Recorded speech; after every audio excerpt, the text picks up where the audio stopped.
North Rift ole koimuche kotestai komong'e kabatik choton che koimuche kong'em minutikwak en kasari kemeut ak kosom serikali nebo kotestai kogochi icheket toretet. Niton ko kurset noton ne koimuche kogoito nebo ng'echeret en kibagengeit noton nebo kandoikab dini noton ko Abubakar Bini noton komwa kole ngandan kokotestai serikali koger kole kaimuch konde tetutik komache ministry noton nebo anan komache kiboitinikab serikali koger kole kaimuch kosuldaen ng'atutiet noton kokon president nebo ketoret kabatik choton che koimuch kong'emak kosubkei ak kemeut en kebeberwek choton.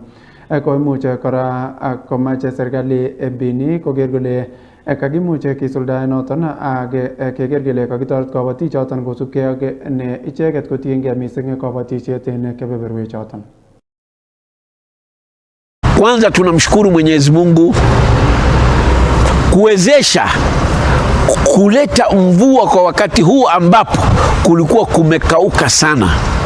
Pili, tunamshukuru Mheshimiwa Rais kwa yale ambayo tulikuwa tukiyazungumza.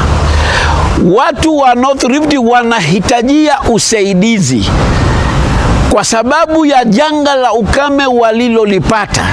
Mheshimiwa Rais jana akiwa katika kanisa akalikubali hili na akasema atatoa usaidizi serikali yake kwa kadiri watakavyoweza kuwasaidia wakulima wa North Rift. Kwa sababu ya hilo, isiwe kila siku ni kulaumu, wakati mwingine pia ni kushukuru kwa yale ambayo rais ametega sikio na kuyachukulia na kuyapa kipaumbele mazungumzo tuliokuwa tumeyazungumza. Ombi letu kwa Mheshimiwa Rais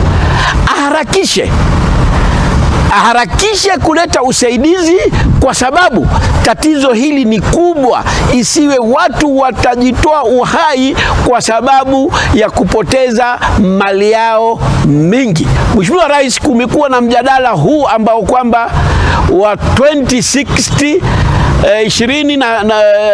2060.